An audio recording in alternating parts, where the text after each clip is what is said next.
This is a big one here. This is a big one here.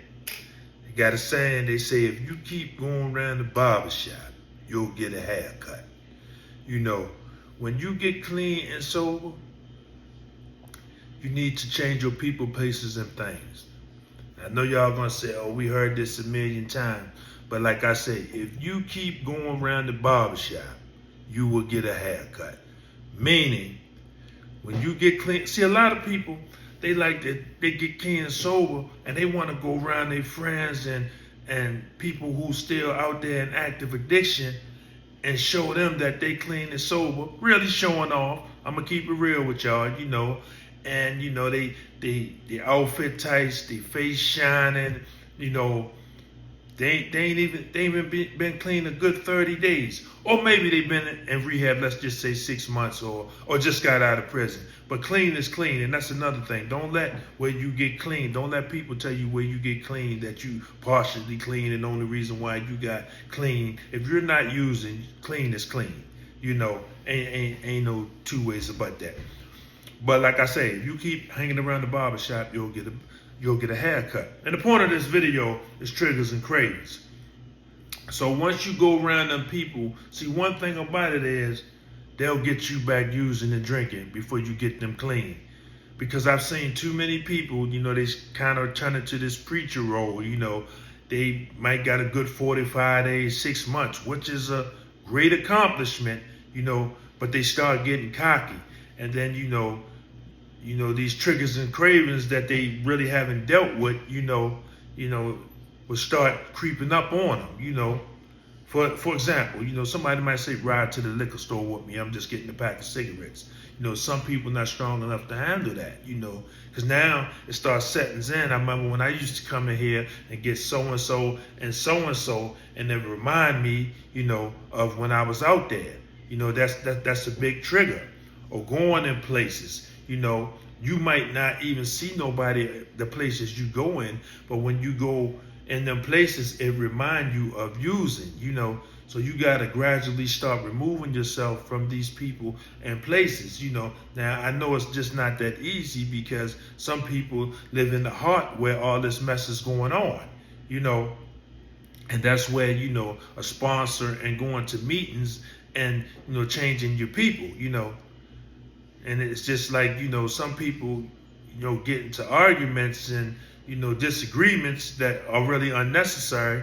And that could be a strong trigger, you know. But trying to just hang with the same people, you know, be in the same places, you know, it's very high to trigger you all to fall back basically to what you've been doing, you know. And it's a lot of triggers and cravings, a smell, you know, you around people who drink, you smell bad, or you go to the parties. I mean, if you're not strong enough to be at a, let's just say a Super Bowl party, or, you know, I know we got kids and we got family and they have these parties where alcohol is involved, you know.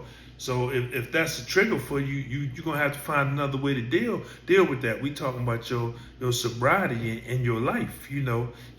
They got an old saying, you know, a guy said, you know, every time I drink, you know, I break out in handcuffs. Meaning like he don't even remember, you know, he used to get arrested every time, you know, he go out and drink. So these triggers and cravings, you know, is different for various people. Some people just can't be around none of it. Some people can go around and never use because they got their mind made up. Not saying the people who don't have their mind made up. So don't get it twisted in that regard, you know. But you know, if you got a short fuse and you know you going around people or things or engaging in stuff that can set you off, that you know you have to remove yourself from that situation. You know what I mean? Because it will trigger you into going back to where you don't want to go. You know, so you got to be careful of these triggers and cravings, because sometimes we trick ourselves. And what I'm talking about, me as well, that you know some people get that stuff. Yeah, it's out of your system, but you know you haven't done the work. You know, you can take a piss test, it'll be clean, but you haven't like done the work, especially if you've been using for a long time, because you can't get everything right.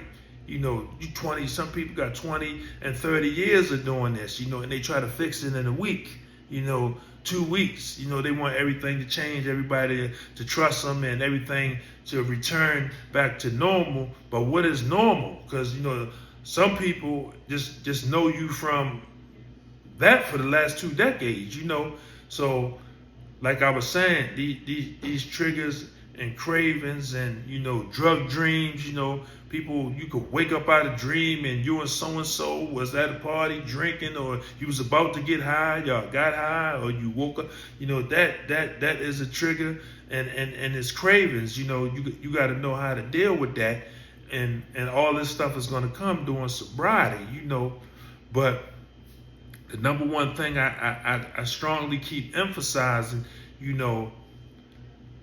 some of the main triggers is we go back to the same environment, that we left.